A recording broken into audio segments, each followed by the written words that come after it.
Welcome back. President Trump in California's wildfire disaster zones this weekend, meeting with state officials and firefighters, privately consoling those suffering from this tragedy, while also getting a first-hand look at the devastation left behind. It all comes as the death toll rises to at least 79 people dead.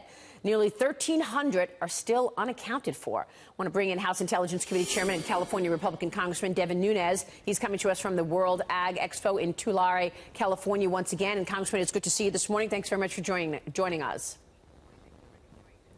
It's great to be with you, Maria. And you are situated between the two fires. Can you tell us, first off, what you're seeing where you are in terms of the air quality, the smoke? I know you're not right there, but yesterday the president did tour the campfire, which is responsible for the majority of these deaths. He was with Majority Leader Kevin McCarthy and some other state officials looking at the damage, where officials there said that it was the fire was moving the distance of a football field a second, the worst fire in California history.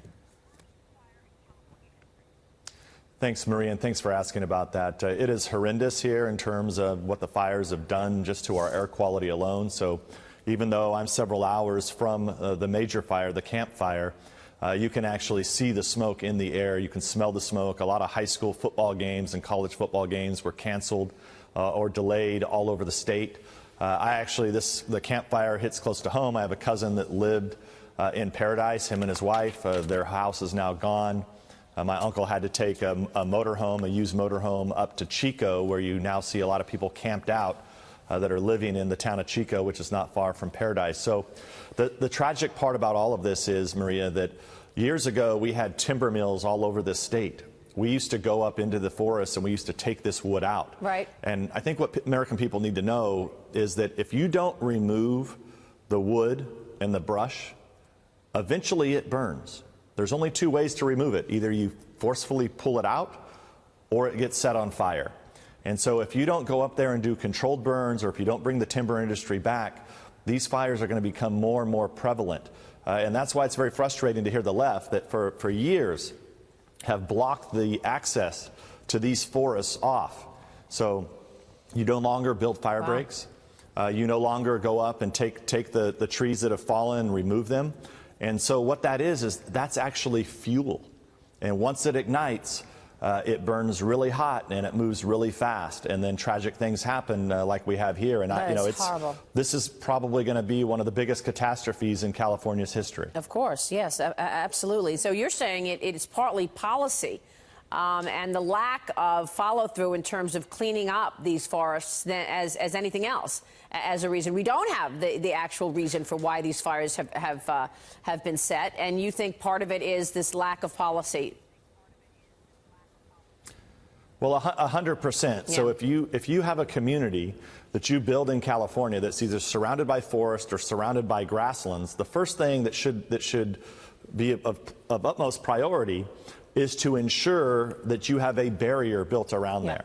And that only happens by making sure that you allow cattle to graze on the grazing land again, and you remove timber that's fallen. Understood.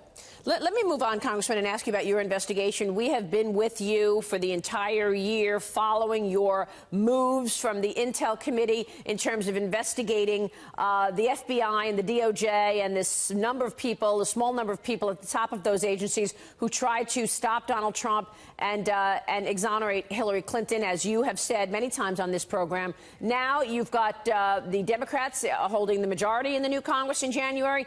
What will happen to your investigation? Well, we largely are done. So a lot of people don't understand that, but we finished our investigation. So we have 3 buckets of information that we want declassified. We now have a 4th bucket that we want declassified. The president has called for 3 of those 4 to be declassified. We sent a list of about 40 names to our Russia task force that Chairman Goodlatte and Chairman Gowdy are heading up. Likely they're not going to get through those names because they just haven't had enough time. But look, this begs an investigation by the Department of Justice. So either the Department of Justice under new leadership can actually go in and investigate these cast of dirty cops, is really what they were, and their connections to the Russians and their connections to the Clinton campaign. Either it's a special counsel or the DOJ has to do that. That's the way that this is going to be solved because, our committee, I'm very proud of the work we've done. We unearthed all of this information. The American people now know that the Trump campaign was unmasking American citizens. They know that many of the Trump campaign people were targeted. They know that they used a dossier that was paid for by the Clinton campaign to go after and use it in a FISA warrant against the campaign. So we're really proud of what we've done. We want the American people to see these 4 buckets of information that need to be declassified, and if the president would do that, it would, I think, give some finality to our investigation. Well, let's go through that because you're now giving us new information on this 4th bucket, but you want to see the last FISA renewal, which was signed by Rod Rosenstein. You want to see Bruce Orr reports, which are the emails that you want to see from Bruce Orr and his wife and others, and you want to see the exculpatory evidence that was not presented to the FISA court. In other words, evidence that would say there was no collusion between Donald Trump and the Russians, but that actually wasn't presented to the FISA court. What is this 4th bucket, and am I right about the first 3? Yeah, so the first 3, you're right on. We've been calling for those for many months. The president actually directed them to be done. And then you had Rod Rosenstein, who convened a meeting to stop that and get that kicked to the IG. But that's not a workable solution. We have let the White House know that that's not going to work. That will just bury this, and none of it will ever be declassified. The new 4th bucket that we're asking actually to be declassified now is for months. We have been reviewing emails between FBI and DOJ and others that clearly show that they knew about information that should have been presented to the FISA court. So it is real evidence that people within the FBI withheld evidence from the FISA court. Now, these are classified, and they need to be declassified. We have been asking, this went to the highest levels, even above myself.